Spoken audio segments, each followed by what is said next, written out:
Hello students. कल हम लोगों ने एलपीपी की एक प्रॉब्लम हमने यहाँ ली थी। एलपीपी की इस प्रॉब्लम को हम अब आगे बढ़ाते हैं और यहाँ हम अब उसका ग्राफिकली सॉल्यूशंस भी सीखेंगे और मैथमेटिकली फॉर्म बनाना भी सीखेंगे और उस प्रॉब्लम के लिए हम अधिकतम यानी कि मैक्सिमम प्रॉफिट भी हम यहाँ पता करें। देखो, कल आपने जो क्वेश्चन लिया था वहाँ हम लोगों ने एक टेबल बनाई थी। टेबल सिर्फ हमने इसलिए बनाई थी ताकि हम हमारे क्वेश्चंस को हम पूरे क्वेश्चंस को एक टेबल में तैयार करके हम उसको जल्द से जल्द फटाफट से कैलकुलेट जल्द से जल्द हम फटाफट से उसके लिए हम इक्वेशंस तैयार कर सकते। देखो, हमारे पास दो प्रोडक्ट थे, प्रोडक्ट फर्स्ट प्रोडक्ट सेकंड, और जो ये दो प्रोडक्ट थे इनके अंदर ABC तीन रिसोर्सेज थे और इन रिसोर्सेज की हमारे पास कुछ क्वांटिटीज यहाँ पर दी हुई हैं।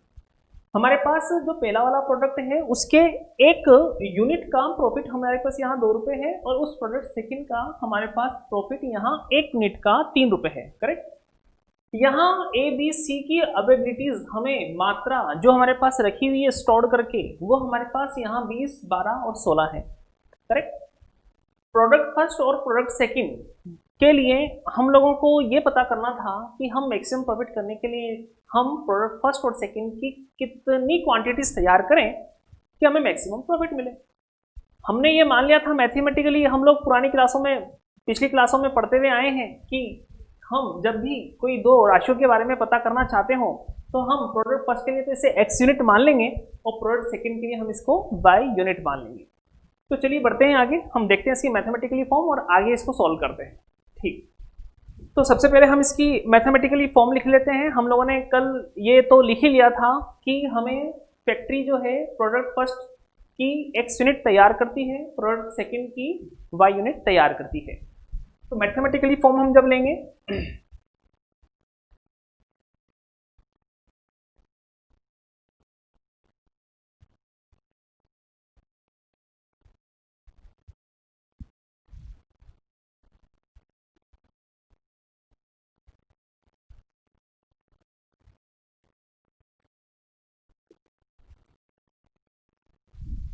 तो देखिए, हम यहां लेंगे मैक्सिमम प्रॉफिट या प्रॉफिट को हम z वेरिएबल से डिनोट कर देते हैं। तो थोड़ा हम अब यहां ध्यान देते हैं कि हमें जो हमारा एम है प्रॉफिट को मैक्सिमम करना। आपको पिछली क्लास में सर ने बता दिया था कि एलपीपी के 3 पार्ट होते हैं। ठीक, पहला पार्ट तो होता है हमारे पास ऑप्टिमाइजेशंस का, आपको जिसे अधिकतम करना है मिनिमम करना होता है। पहला पार्ट इसका यहाँ हम सबसे पहले हम उसी को ही लिखते हैं, पहला पार्ट। सेकंड वाला पार्ट होता है उसके प्रतिबंधों का, उसकी कंस्ट्रेंट्स का, वो हम सेकंड पार्ट में लिखते हैं। और थर्ड पार्ट होता है उसका नॉन नेगेटिव रेस्ट्रिक्शंस का, मतलब अऋणोत्तर प्रतिबंध। ठीक, तो थोड़ा यहाँ ध्यान दीजिए।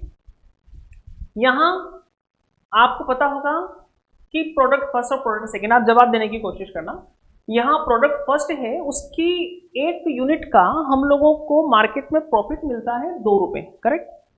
पर आपने यहाँ उसकी x यूनिट बनाई है तो जाहिर सी बात है एक यूनिट का 2 रुपए है, तो x यूनिट का हमारे पास जो प्रॉफिट बनेगा वो बन जाएगा 2x। और इसी तरीके से जो प्रोडक्ट सेकंड है उसका बन जाएगा हमारे पास 3, एक यूनिट का है तो ये 3y।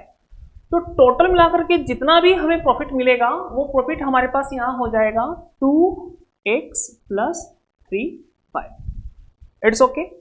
अब हम बनाते हैं इसके कंस्टेंट्स सच दैट प्रतिबंध हम अब यहां लेते हैं। तो ध्यान दीजिएगा, आपको पता है कि एक यूनिट में प्रोडक्ट हम फर्स्ट की बात कर रहे हैं, तो प्रोडक्ट फर्स्ट और सेकंड को देखिए आप लोग। ए हमारे पास रिसोर्सेज है और ए जो है आपके पास रिसोर्स, उसकी आपके पास 20 यूनिट ही अवेलेबल है।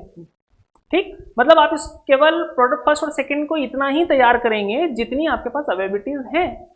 तब क्योंकि ए रिसोर्सेज के हमारे पास 20 यूनिट ही अवेलेबल है तो हम लोगों को इतना ही काम करना होगा कि हम 20 यूनिट्स के अंदर रह करके वर्क कर सके। तो इसका प्रतिबंध जो हम बनाएंगे, कंस्टेंट जो हम बनाएंगे, वही हम लोगों को यहाँ पर हेल्प करेगा अवेलेबिलिटी के अनुसार। देखिए जरा कि एक यूनिट में हमारे पास यहाँ ए रिसोर्स के लिए प्रोडक्ट फर्स्ट में 2 यूनिट है, प्रोडक्ट सेकंड में 4 यूनिट है, और हम फर्स्ट और सेकंड की बना रहे हैं x और y यूनिट। तो अगर हम ए की बात करें तो प्रोडक्ट फर्स्ट को ए रिसोर्स की 2x क्वांटिटी चाहिए, करेक्ट। प्रोडक्ट सेकंड है, उसकी हमारे पास यहां पर 4y क्वांटिटी चाहिए होगी, क्योंकि एक यूनिट जो है, एक यूनिट में ए रिसोर्सेस 4 यूनिट लेता है, तो y यूनिट हमने बनाई है, तो टोटल कितनी हो जाएगी 4y यूनिट ए की। तो अगर हम देखें तो प्रोडक्ट फर्स्ट और सेकंड दोनों मिलकर के कितने ए की कितनी यूनिट तैयार करते हैं, तो हम जवाब दे सकते हैं कि यहाँ ए की जो मेरे पास टोटल यूनिट्स आएंगी वो होंगी 2x प्लस 4y, करेक्ट। ये ए की टोटल यूनिट्स हैं, हमें इतनी यूनिट की आवश्यकता पड़ेगी अगर हम x unit y unit product first और सेकंड को बनाते हैं। तो अब आपको पता है कि प्रोडक्ट ए की हमारे पास 20 ही यूनिट अवेलेबल है, तो आप मुझे जवाब दे सकते हैं कि अगर हमारे पास प्रोडक्ट ए की 20 यूनिट अवेलेबल है तो ये टोटल जितनी भी यूनिट बनेगी उस यूनिट की वैल्यू मेरे पास 20 से कम रहनी चाहिए या 20 से ज्यादा रहनी चाहिए। सोचिए, ये ए है हमारे पास, ए यूनिट, ए रिसोर्सेस की यूनिट्स आ गई है हमारे पास, इतनी ए रिसोर्सेस की यूनिट की आवश्यकता पड़ रही है और हमारे पास टोटल अवेलेबिलिटी कितनी है 20 यूनिट्स की।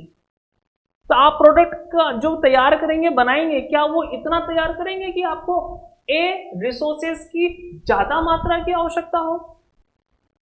ठीक है, जवाब आने लग गया होगा आपके पास। क्या करेंगे हम लोग, हम इतना ही बना पाएंगे ना उसे कि हमारे पास जो यूनिट है वो 20 से कम रहे या 20 के बराबर रहे, करेक्ट। तो आगे बढ़े हम इसे, 2x प्लस 4y है, हमें प्रतिबंध मिल चुका है कि हमारे पास 20 यूनिट अवेलेबल है, तो इसकी टोटल यूनिट हमारे पास 20 के बराबर या 20 से कम होगी, करेक्ट। इसी तरीके से आप b रिसोर्सेस के लिए भी बता सकते हैं, b रिसोर्सेस की कितनी यूनिट हमारे पास आवश्यकता के लिए तैयार, हमें आवश्यकता पड़ेगी b के लिए, तो हम लेंगे 2, एक यूनिट का है तो 2x एंड 2y, तो टोटल मिलाकर के b रिसोर्सेस के लिए हमारे पास यहां हो जाएगा 2x प्लस 2y। इसकी हमारे पास मात्रा 12 के बराबर या 12 से कम होनी चाहिए, लेस देन इक्वल्स टू 12। और c के लिए भी हम दे सकते हैं, कितना हो जाएगा 4x एंड प्लस, वहां पर इसकी आवश्यकता नहीं है, 0 इंटू y है, इट्स मीन हम इसको लिख सकते हैं कि ये हमारे पास बनेगा 4x less than equals to and 16, correct. अब इनका हम यहां पर ये जो इनइक्विटीज हैं इनका हम नाम यहां दे देते हैं, इन्हें हम कहते हैं, ये हमारे पास इनइक्विटीज फर्स्ट है, ये सेकंड है और ये हमारे पास थर्ड है। तो ये तो हमारे पास बन गए हैं पहला पार्ट, ऑप्टिमम जो हमें करना है जिस फंक्शन को मैक्सिमम से। दूसरा हमारे पास प्रतिबंध आ चुके हैं। तीसरा पार्ट और था एलपीपी में, कौन सा, ऋणात्मक, हमारे पास अऋणोत्तर प्रतिबंध रहेंगे, यानी कि हमारे पास क्वांटिटीज हमेशा धनात्मक होगी। अऋणात्मक प्रतिबंध, नॉन नेगेटिव रेस्ट्रिक्शंस, तो हम यहां लिखेंगे कि यहां हमारे पास जो एक्स और वाई यूनिट है, एक्स और वाई यूनिट है एक क्वांटिटी, और क्वांटिटी हमेशा धनात्मक होती है, मतलब पॉजिटिव होती है। हम यहां लिख सकते हैं x and y greater than equals to 0, correct. तो क्या देखते हैं आप कि यहां हम लोगों ने क्या तैयार कर दिया है, यहां हमने अपनी जो एलपीपी थी उसकी मैथमेटिकली फॉर्म हमने यहां तैयार कर। अब करना क्या है, इस मैथमेटिकली फॉर्म से हम लोगों को अपना सॉल्यूशंस निकालना है। तो सबसे पहले आपको बताया भी होगा पिछली क्लास में सर ने कि जब हम यहाँ मैथमेटिकली फॉर्म्स तैयार कर लेते हैं अपनी एलपीपी की, तो सबसे पहले हम लोगों को इन्हें इक्वेशन में कन्वर्ट करना होता है। तो अब सबसे पहले हम इसको इक्वेशंस में कन्वर्ट करते हैं। फर्स्ट सेकेंड थर्ड की हम जब इक्वेशंस बनाएंगे हम लिख सकते हैं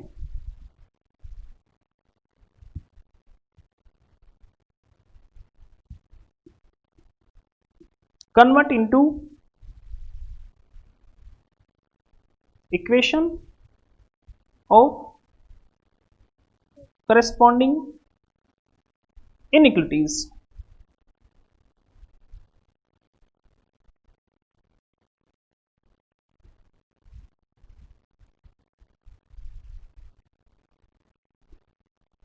ओके,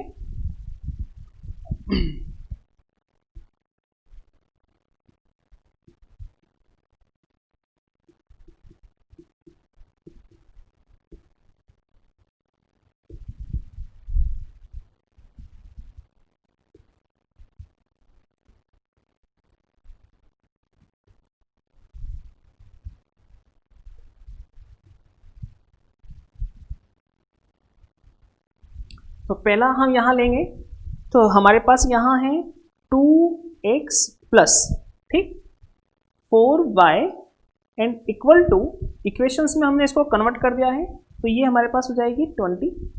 ओके, देखिए इसे हम और सोलेबल कर सकते हैं, और सोलेबल हम करें इसको तो हम इसको लिख सकते हैं x plus 2y and equal to 10, ठीक। सेकेंड हम लेते हैं यहाँ है हमारे पास 2x plus 2y and equal to 12। इसको भी सिंप्लीफाई किया जा सकता है, x plus y equal to 6, correct. और यहाँ हमारे पास 4x इक्वल टू, ये हो गया है 16, तो हमें यहाँ मिलेगा x इक्वल टू और ये 4, करेक्ट। तो हमने जो इनइक्विटीज थी उसकी हमने इक्वेशंस यहाँ बनाई। इन्हें हमें ड्रॉ करने के लिए, इसे हम जब ड्रॉ करेंगे तो बड़ा एक ग्राफिकों की हम लोग ग्राफिकली सॉल्यूशंस करना चाहते हैं, और ग्राफिकली सॉल्यूशंस करने के लिए हम लोगों को इन इक्वेशंस को जब बनाना होगा, तो हम लोगों को इन्हें बनाने के लिए सबसे सूटेबल, सबसे अच्छे जो तैयार फटाफट से हो जाए, जल्द से जल्द हम लोग इसको ड्रॉ कर सकें, तो उसके लिए हम लोगों को इक्वेशंस को जो कि लीनियर फॉर्म में है, इसे हम लोगों को अंतःखंड रूप में यानी कि इंटरसेक्ट फॉर्म में कन्वर्ट करना होता है। तो इंटरसेक्ट फॉर्म जब हम इसकी यहाँ लेते हैं तो हम इसको लिख सकते हैं यहाँ पर कि ये इंटरसेक्ट फॉर्म अगर हम लेंगे तो बनेगा x अपॉन 10 प्लस ये हो जाएगा y अपॉन 5 इक्वल टू 1, ठीक। सेकेंड यहाँ अगर हम लेंगे तो वो बनेगा x upon 6 plus y upon 6 equal to 1, और ये तो आपका x इक्वल टू 4, ये लाइन तो हम आसानी से बना सकते हैं, y एक्सिस के पैरेलल लाइन है। जो हमने इक्वेशंस बनाई हैं वो फर्स्ट सेकंड थर्ड की बनाई हैं, इसलिए हम इन इक्वेशंस को फर्स्ट सेकंड थर्ड रख देते हैं ताकि हम जल्द से जल्द इन इक्वेशंस को, इन लाइंस को देख करके हम पता कर सकें। अब हम इसका ग्राफिकली सॉल्यूशंस बनाएंगे। ग्राफिकली सॉल्यूशंस बनाने के लिए हम यहाँ आते हैं और कोऑर्डिनेट एक्सिस तैयार करते हैं।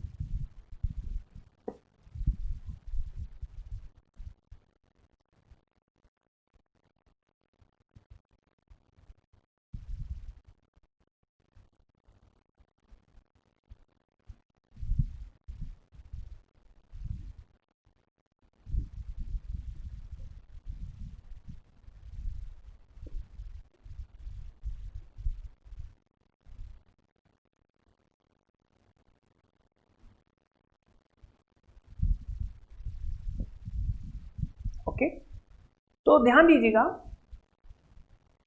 ये सर ने आपको बता भी दिया होगा कि हमारे पास जब इंटरसेक्ट फॉर्म हम यहाँ तैयार कर रहे हैं, ग्राफ में बना रहे हैं, तो हमारे पास इन एलपीपीज का सॉल्यूशन हमेशा फर्स्ट क्वाड्रेंट में मिलता है।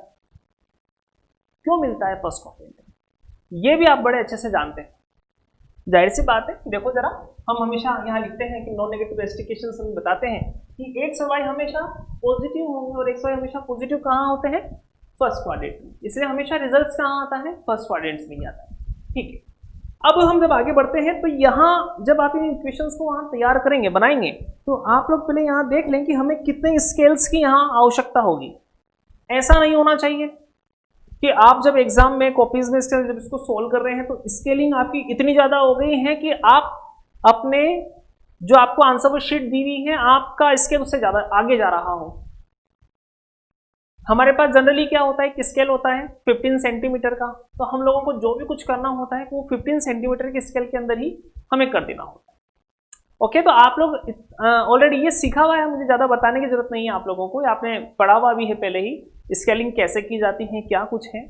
हम यहाँ आते हैं तो यहाँ x के लिए हमारे पास 10 यूनिट्स की जरूरत है, यहाँ 6 यूनिट की, तो हमारे पास जो x के लिए जो इंटरसेप्ट है मैक्सिमम 10 है, और y के लिए जो मैक्सिमम इंटरसेप्ट है वो हमारे पास यहाँ 6 है। ओके, तो यहाँ हम इसको ड्रॉ करते हैं इक्वल इक्वल डिस्टेंस में।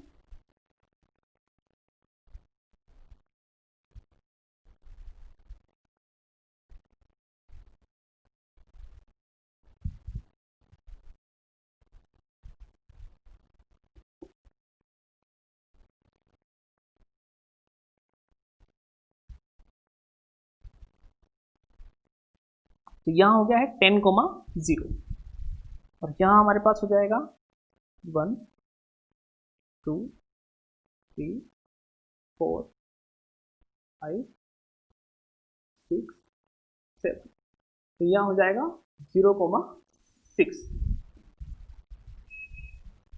ओके, देखिए यहाँ जो पहली हमारे पास इंटरसेप्ट फॉर्म है, पहली जो हमारे पास लाइन है, उस लाइन में x का इंटरसेप्ट 10 है और y का इंटरसेप्ट 5 है। हम यहाँ x पर 10 इंटरसेप्ट जो है वहां पर एक पॉइंट तैयार कर देंगे और जो यहाँ हमारे पास है 10 के बाद यहाँ 5, तो 5 पर ले लेंगे हम यहाँ 1 2 3 4 5, यहाँ ये 0,5 हमारे पास यहाँ होगा और ये हमने पॉइंट लिया, करेक्ट। अब हम क्या करते हैं, दोनों जो पॉइंट हैं इनको मिलाते हैं और मिला करके हम अपनी लाइन तैयार करते हैं।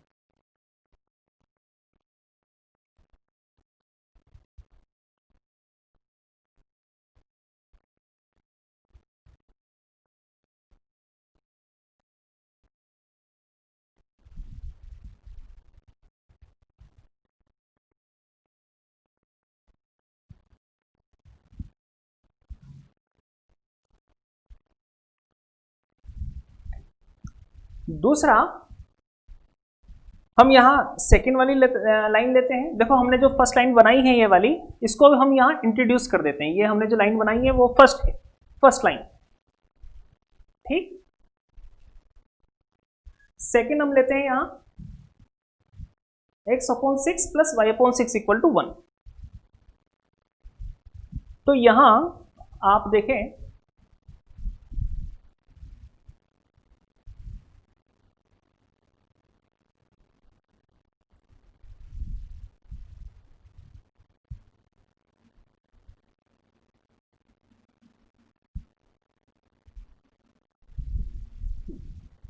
दूसरी 6 and 6, तो यहाँ 1 2 3 4 5 6, यहाँ 6 है और यहाँ 1 2 3 4 5 6, दोनों पॉइंट्स हम यहाँ मिला देंगे।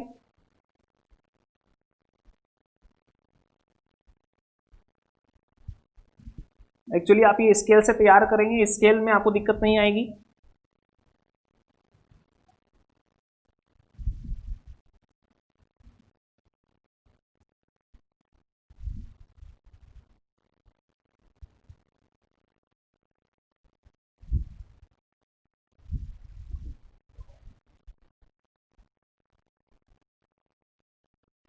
ये हमारे पास हो गई है line second, correct. x equal to 4, 1 2 3 4, यहां y एक्सिस के पैरेलल लाइन बनाएंगे हम लोग और ये हमारे पास हो गई है थर्ड लाइन। ओके, लाइंस हमने अपने ग्राफ के अंदर ड्रॉ कर दी हैं, आपने देख लिया। इंटरसेप्ट फॉर्म हमने यहां तैयार कर दी है, बना दी है। अब इनके रीजन ढूंढेंगे, क्षेत्र ढूंढेंगे, इनका हल क्षेत्र कहां है, क्योंकि हमारे पास जो हमने तैयार की है फर्स्ट सेकंड थर्ड, वो वास्तव में असमीकाएं हैं, इनइक्वलिटीज हैं, और इनके हल क्षेत्र हम जब ढूंढते हैं तो वो इन इनइक्वलिटीज के इक्वेशन के या तो लेफ्ट साइड में सॉल्यूशन देते हैं या फिर राइट साइड में सॉल्यूशन देते हैं। हम ये मान करके चल सकते हैं इनको कि ये सॉल्यूशन जब देंगे, जैसे कि मेरे पास जो पहले वाली इनइक्विटीज है, इसका जो सॉल्यूशन हमें मिलेगा या तो वो उस तरफ होगा जहां ओरिजिन आ रहा है, या ये इसका सॉल्यूशन वहां होगा जहां ओरिजिन नहीं आ रहा है। तो इसके लिए हमें चेक करना होगा। हम यहाँ इक्वेशन फर्स्ट में ओरिजिन को पुट करके देख लेंगे, सबसे बेस्ट तरीका है ओरिजिन पुट करके चेक कर लीजिए कि आपका हल क्षेत्र कहाँ है। तो मैं पहले वाली इस लाइन के लिए रीजन ढूंढ रहा हूं, कहां है, कि ओरिजिन के साथ है या ओरिजिन के बाहर है, विथ ओरिजिन या विदाउट ओरिजिन। 0 0 हम यहां डालेंगे, 0 लेस देन 20 बनेगा। परफेक्ट बात है, सही बात है, सही बात है। तो मतलब हम कह सकते हैं कि इसका हल क्षेत्र वहां होगा जहां ओरिजिन आ रहा है, इसका सॉल्यूशंस, इसका रीजन वहां होगा जहां पर हमारे पास ओरिजिन आ रहा है, करेक्ट। ठीक है, चलिए आगे बढ़ते हैं, सेकंड नंबर पे आ जाएंगे। सेकंड नंबर की इनइक्वलिटीज 0 0, ये भी सेटिस्फाइड हो रही हैं। सेकंड वाली के लिए भी हम यहाँ कह सकते हैं कि इसका भी हल क्षेत्र वहां होगा, इसका सॉल्यूशन रीजन्स वहां होगा जहां पर हमारे पास ओरिजिन आ रहा है। करेक्ट। इसके बाद यहां आ जाइए 4x less than equal to 16, मतलब हम कह सकते हैं कि x less than equal to 4, तो ये x इक्वल टू 4 की लाइन है। इससे पहले का मतलब x less than equal to 4, 4 से पहले के मान कहां मिलेंगे हम लोगों को? लाइन के लेफ्ट साइड में, राइट। ये इसका सॉल्यूशन। तो अब यहां आप ये देखिए कि हमारे पास इन सभी के लिए कौन सा ऐसा एरिया है जो कॉमन आ रहा है? कॉमन एरिया क्या होता है? कॉमन एरिया वो वाला एरिया है जहां ऐसे पॉइंट आपके पास रखे हुए हैं जो हमारे तीनों की तीनों इनइक्विटीज को सेटिस्फाई करें। या हम इसको उल्टा ऐसे बोल सकते हैं कि ऐसा सॉल्यूशन बताइए जो इन तीनों इनइक्विटीज को सेटिस्फाइड करता हो। तो जाहिर सी बात है तीनों के तीनों हमारे पास जो एरियाज बनाएंगे उनमें हमारे पास जो कॉमन एरिया है, देखो फर्स्ट वाले के नीचे, सेकंड वाली के भी वहां जहां ओरिजिन आ रहा है और लेफ्ट साइड में अगर हम देखें तो हम ये जो मैं शेडो बना रहा हूं ये इसका कॉमन एरिया हो गया। ओके, ये जो कॉमन एरिया आया है इस कॉमन एरिया को हम बोलते हैं फिजिबल सॉल्यूशन। फिजिबल सॉल्यूशन मतलब सुसंगत हल क्षेत्र। ये हमारे पास हो जाएगा सुसंगत हल क्षेत्र, फिजिबल सॉल्यूशन। ध्यान दीजिएगा, अब जो हमारे पास यहां जो हमने कॉमन एरिया बनाया है, जो फिजिबल सॉल्यूशन हमारे पास आया है, अब ये है क्या? ये एक पॉलीगॉन है, ये हमारे पास बहुभुज है। तो हम इस बाउंडेड एरिया को हम यहां नॉमिनेशंस कर डालते हैं, नामकरण कर डालते हैं। यहां हमारे पास ओरिजिन O है, यहां हम इसको A नाम दे देते हैं, यहां इसे हम लोग B नाम दे देते हैं,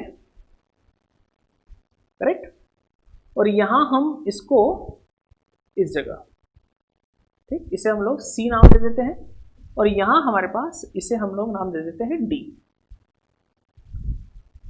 करेक्ट।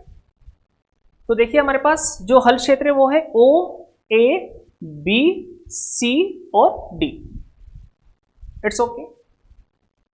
ये भी हम लोगों को पता है कि जो हल क्षेत्र होते हैं ये हमने ढूंढ लिए, ये हमने वो वाले सॉल्यूशन ढूंढे हैं जो इन इनइक्विटीज को सेटिस्फाइड कर रहे हैं, इनको संतुष्ट कर रहे हैं। पर हमारा काम क्या है? हमारा काम है हमें मैक्सिमम प्रॉफिट चाहिए। हमारी इच्छा है, हमारी इष्टतम जो है अधिकतम लाभ को प्राप्त करने की, वो हमारे पास यहां पर प्राप्त होनी चाहिए। तो यहां ध्यान दें कि हमारे पास जब ये ऑप्टिमल सॉल्यूशन जो मिलता है, थ्योरम में हमारे पास है, थ्योरम के बारे में भी आप लोगों को सर ने बता दिया होगा, स्टेटमेंट है थ्योरम का कि जो आपके पास बहुभुज के ये जो कॉमन एरिया आया है, जो सुसंगत हल क्षेत्र का जो बहुभुज आया है, पॉलीगॉन आया है, इस पॉलीगॉन के जो वर्टिसेस हैं उन वर्टिसेस में से किसी एक वर्टिसेस पर वो आपका ऑप्टिमल सॉल्यूशंस प्रेजेंट होता है। तो हमें क्या करना होगा? हमें इनके जो वर्टिसेस हैं पहले तो हम इनको फाइंड आउट कर लेते हैं, O, A, B, C और D के हम कोऑर्डिनेट्स पता कर लेते हैं और फिर इन कोऑर्डिनेट्स को हम कहां रख देंगे? हम रख देंगे अपने प्रॉफिट वाले फंक्शन में। यहां ये पॉइंट जब रख दिए जाएंगे तो इन वर्टिसेस पर, इन पॉइंट्स पर जहां आपका प्रॉफिट सबसे मैक्सिमम आ रहा है वही हमारा सॉल्यूशन, ठीक। तो हम यहां सबसे पहले फाइंड आउट करते हैं ये ओरिजिन आपका, ये ए के भी कोऑर्डिनेट हमें पता है, ए के कोऑर्डिनेट हमें यहां मिल जाएंगे। ये हमारे पास ए के कोऑर्डिनेट बनेंगे 4,0, करेक्ट। x इक्वल टू 4 वाली लाइन है ये। बी के लिए हमें क्या करना होगा? तो बी जो पॉइंट हमें चाहिए, तो उसके लिए देखिए कि बी पॉइंट हमें दो लाइनों का इंटरसेक्शन पॉइंट हमें बना करके दे रहा है। तो दो लाइनें कौन कौन सी हैं आप देखिए जरा, बी किसका इंटरसेक्शन पॉइंट है? दो लाइनें, एक तो हमारे पास है सेकंड लाइन और एक है थर्ड लाइन। सेकंड लाइन और थर्ड लाइन का इंटरसेक्शन पॉइंट हमारे पास बी है। तो हम यहां सेकंड और थर्ड जो लाइन है, it's mean x plus y equal to 6 और x इक्वल टू 4, इन दोनों को हम सोल्व कर लेंगे और सोल्व करके हम अपना बी पॉइंट फाइंड कर लेंगे। तो जाहिर सी बात है 4 हम यहां रख देंगे, y की वैल्यू हमारे पास 6 माइनस 4 यानी कि 2 हो जाएगी। तो x की वैल्यू तो 4 आ गई है जो कि हमारे पास ऑलरेडी है और y की वैल्यू हमारे पास 2 है। हम बी पॉइंट को यहां रख देंगे और बी पॉइंट के जो कोऑर्डिनेट होंगे वो हमारे पास होंगे 4, और 2। करेक्ट। सी पॉइंट पर आ जाओ।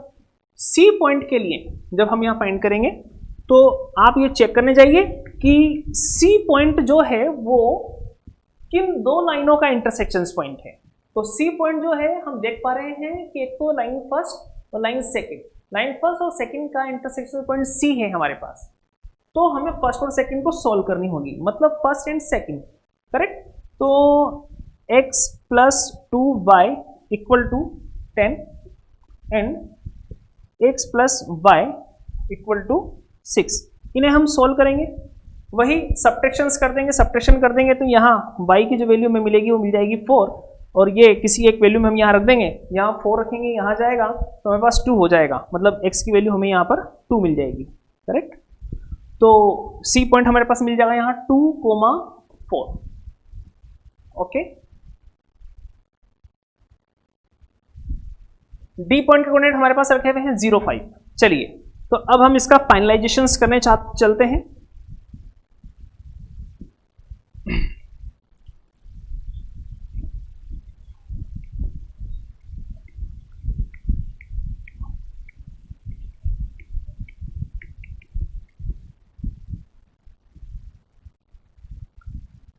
फाइनलाइजेशन करने के लिए अब हम लोगों को यहां ये हमने इसका ग्राफ तैयार किया था। ग्राफ से हम लोग यहां पर टेबल बनाएंगे। तो सबसे पहले तो यहां हमने लिया पॉइंट्स, करेक्ट, सॉल्यूशंस के लिए, और यहां हमारे पास जो हमारा z फंक्शन है z = वो है हमारे पास 2x + 3y। तो एक हमारे पास जो आया है यहां बहुभुज, वो है ओरिजिन ओ 0, 0 कोऑर्डिनेट।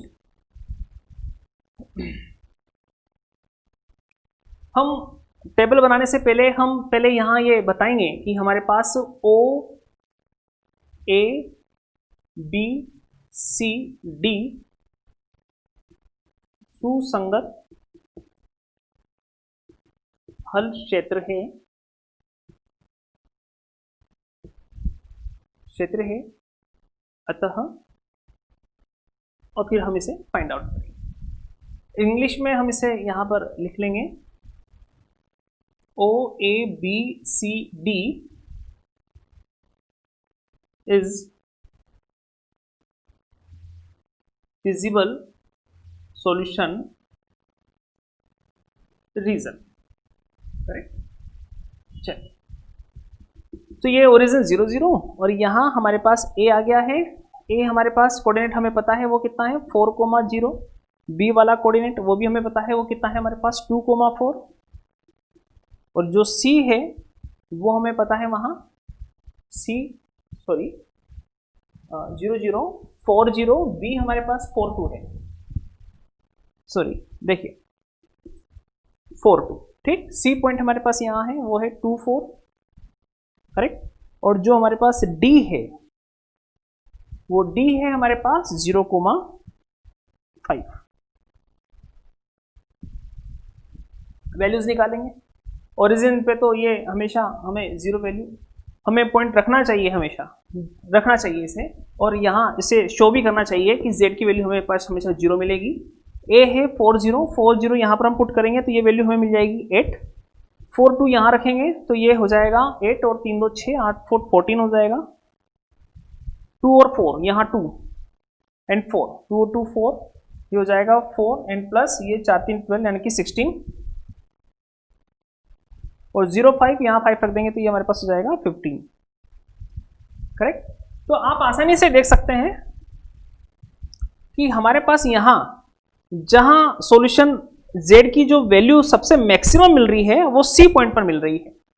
तो जो सी पॉइंट पर हमें मैक्सिमम वैल्यूज मिल रही है यही हमारा हल है, यही हमारा सॉल्यूशन है, और इसको यहाँ दिखाने के लिए हम लोगों को स्टार लगा देना होता है। यहाँ हम लोग स्टार लगा देंगे, ये हमारा सॉल्यूशन है। चाहे तो आप इसे अलग से मार्क भी कर दीजिए। ये सॉल्यूशन, इसका अर्थ ये हुआ सॉल्यूशन इज x = x की वैल्यू तो 2 है एंड यहाँ y की वैल्यू हमारे पास 4 है एंड मैक्सिमम जो हमें प्रॉफिट मिला है वो प्रॉफिट हमें मिला है यहाँ पर 16। ये तो हम लोगों ने लिख दिया है, ये सॉल्यूशंस हमें मिल गया है, हमारे इस एलपीपी का जवाब वगैरह सब रेडी है, तैयार हो गया है। हम लोगों को मैथमेटिक्स ने हेल्प करके ये बता दिया है कि आपको प्रॉफिट सबसे मैक्सिमम कहाँ मिलेगा, कैसे मिलेगा। ध्यान दीजिए, ये हमने लास्ट में लिख दिया है। अब इसको फिजिकली इसको आप लैंग्वेज में देखिए जरा। आपको पता है एक्स क्या लिया था आपने, प्रोडक्ट फर्स्ट की यूनिट कि हमें कितना प्रोडक्ट बनाना चाहिए फर्स्ट प्रोडक्ट को, प्रोडक्ट सेकंड है, तो हम ये आसानी से कह सकते हैं कि हमें प्रोडक्ट फर्स्ट को 2 यूनिट बनानी चाहिए, प्रोडक्ट सेकंड को हमें 4 यूनिट बनानी चाहिए। 2 यूनिट और 4 यूनिट हम जब बनाएंगे इन दोनों की, तो इसका हमें सबसे मैक्सिमम प्रॉफिट मिलेगा और वो हमें मिलेगा 16 रुपए हमें यहाँ उसका प्रोडक्ट मिलेगा, प्रॉफिट मिलेगा। ध्यान दीजिएगा जरा, इसको आप लोग चाहे तो चेक करके भी देख लीजिए। मैथमेटिक्स ने पूरी तरीके से आपकी अवेबिलिटी को ध्यान में रखा है। पता है आपको कि जो ए था, ए रिसोर्स, वो आपके पास 20 यूनिट्स अवेलेबल था, करेक्ट। मैंने यहां से हटा दिया है, आप जरा देखिएगा वहां पर, तो 20 यूनिट्स अवेलेबल था। आप काउंट करके देखिएगा जरा कि हमारे पास यहां वहां प्रोडक्ट फर्स्ट जो था, उस प्रोडक्ट फर्स्ट में एक ही, हम सिर्फ एक ही बात कर रहे हैं, एक ही वहां पर 2 यूनिट काम में आती थी, और जो प्रोडक्ट सेकंड है उसकी हमारे पास यहां जो है देखना होगा हमें, पहले हमने बनाया था वो हम लोगों को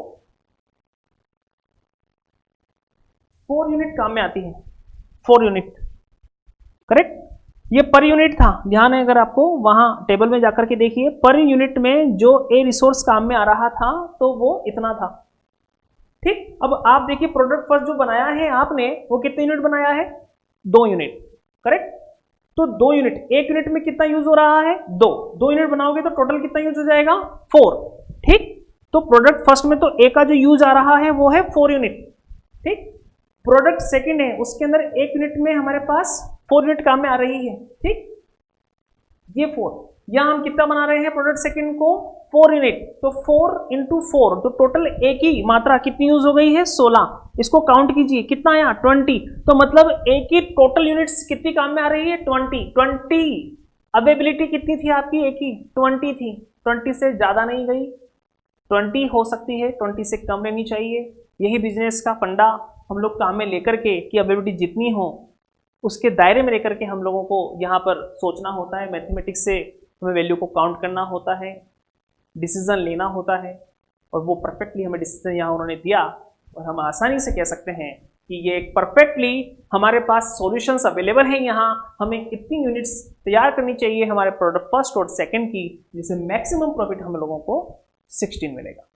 ओके, बाकी के हम बिल्कुल इसी तरीके के सेम लेवल के क्वेश्चंस हम अभी आगे लेंगे। हम जल्दी जल्दी नहीं भागेंगे, हमें पहले अपना बेसिक फटाफट से मजबूत कर लेना है। 2-3 तरह के क्वेश्चन हम लोग इसी लेवल के लेंगे, और फिर हम धीरे धीरे स्टैंडर्ड क्वेश्चन से लेते हुए आगे बढ़ जाएंगे। ओके, थैंक यू, धन्यवाद।